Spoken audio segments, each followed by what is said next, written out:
बेहोश होना, चक्कर आना या बेहोश होकर गिर जाना, अवचेतन अवस्था में चले जाना, इस समय व्यक्ति इतना असहाय हो जाता है, वह हेल्पलेस हो जाता है, स्वयं का तो वह कुछ ट्रीटमेंट ही नहीं कर पाता। ऐसे समय में यदि आप कुछ ऐसे पॉइंट्स और कुछ ऐसे घरेलू उपाय जान लेंगे तो आप किसी दूसरे की मदद कर सकते हैं, चाहे वह किसी भी कारण से क्यों न बेहोश हुआ है। मैं Kalpana Rathore, acupressure acupuncture therapist, diploma in alternative medicine.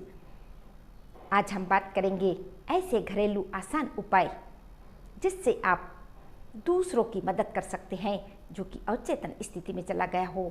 कई बार ऐसा होता है कि बीपी लो हो जाता है और व्यक्ति चक्कर खाकर गिर जाता है। कई बार सिर में भारीपन बहुत अधिक, अचानक तेज धूप में निकल रहे हैं और चक्कर आकर गिर जाते हैं। रीज़न तो कुछ भी क्यों न हो, डायबिटीज़ कई बार बहुत अधिक बढ़ जाने के कारण, शुगर लेवल जब बढ़ जाता है तब व्यक्ति बेहोशी की अवस्था में चला जाता है। कोई भी कारण से क्यों न बेहोश हुआ है, आप इंस्टेंट विद इन 30 सेकेंड आप उसमें यदि उसकी मदद करते हैं तो उसे होश में ला सकते हैं। उपाय बहुत ही आसान। कई बार ऐसा होता है कि कोई रोड पर बेहोश हो जाता है, कहीं ट्रेवलिंग में जा रहे हैं, बस में, ट्रेन में, किसी भी जगह अचानक कोई बेहोश हो जाता है, हमें समझ में ही नहीं आता कि हम क्या करें।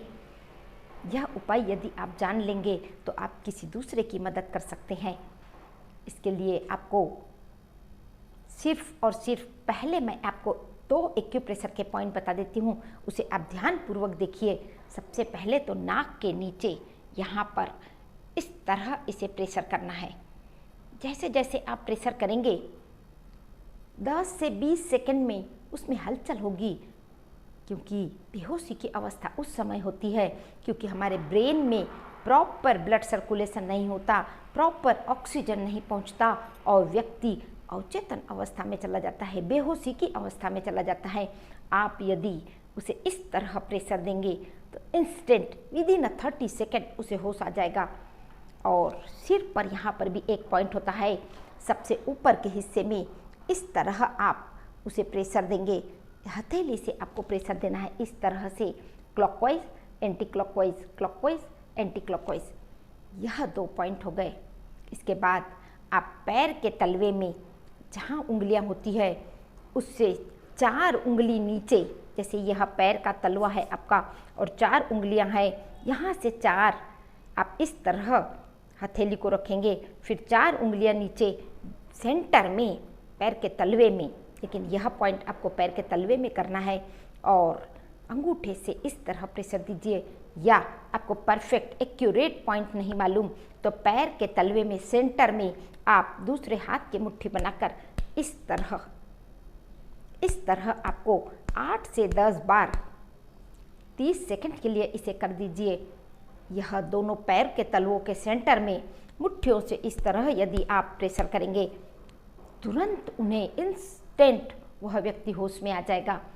ऐसा लगता है कि इन पॉइंट्स के बावजूद भी कुछ हलचल नहीं हो पा रही है।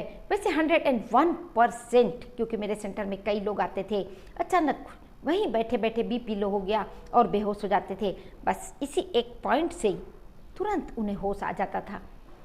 इसके बाद यदि उन्हें अनईजी लगता है, थकान सी लगती है, दोनों नाक में आप एक एक बूंद शुद्ध देसी घी, उसके एक एक ड्रॉप दोनों नाक में डाल दीजिए। और इसके साथ ही यदि आप घी अवेलेबल नहीं है, प्याज है आपके पास, प्याज को कुचल कर उसका रस बना लीजिए और उस रस को एक एक बूंद दोनों नाक में डालिए। फिर देखिए कितने जल्दी वह अवचेतन स्थिति से, बेहोशी से बाहर निकलकर स्वस्थ और अपने आप को फिर से जैसे पहले था वैसा महसूस करने लगेगा। आपने तो यह सुना होगा, पुराने समय में जब मिर्गी का दौरा पड़ता था तो हमारी दादी, नानी, जो हमारे पूर्वज थे, प्याज को कुचलकर उसे सूंघाते थे और तुरंत उन्हें होश आ जाता था। यह छोटे छोटे बहुत पुराने समय से चले आ रहे घरेलू उपचार है जिन्हें मैं आज आपको फिर आपके सामने रख रही हूँ ताकि आप दूसरों की मदद कर सके और कहीं आपात स्थिति ही कह सकते हैं इसे, उस समय उनकी हेल्प कर सकें। ज़्यादा से ज़्यादा लोगों को शेयर करिए ताकि यह उपाय वे भी कर सकें। और इसके साथ ही साथ हाँ, एक बात तो मैं आपको बताना ही भूल गई कि लेफ्ट हैंड की सबसे छोटी उंगली को आपको इस तरह प्रेशर करना है, इस तरह इसे भी प्रेशर करिए। फिर देखिए कितने मैजिक रिजल्ट, इमेजिन नहीं कर सकते, सोच नहीं सकते, तत्काल रिजल्ट मिलते हैं। और उस समय कोई व्यक्ति बेहोश होता है, सभी लोग घेर कर ऐसे खड़े हो जाते हैं, कुछ समझ नहीं आता। उस समय आप यह छोटे छोटे उपाय कर लीजिए, फिर देखिए बहुत ही छोटे उपाय इफ़ेक्टिव, बहुत ही। ज़्यादा से ज़्यादा लोगों को शेयर करिए, सब्सक्राइब फिर कहना ही पड़ेगा, और लाइक और कमेंट यह फिर कर दीजिए। स्वस्थ रहें, मस्त रहें, खुश रहें। ईश्वर कभी किसी परेशानी में न पड़ने दे, इसी शुभकामना के साथ फिर मिलेंगे नेक्स्ट वीडियो में। ऐसी ही नई नई जानकारियों के साथ आपके साथ फिर मुलाकात होगी नेक्स्ट वीडियो में। नमस्कार।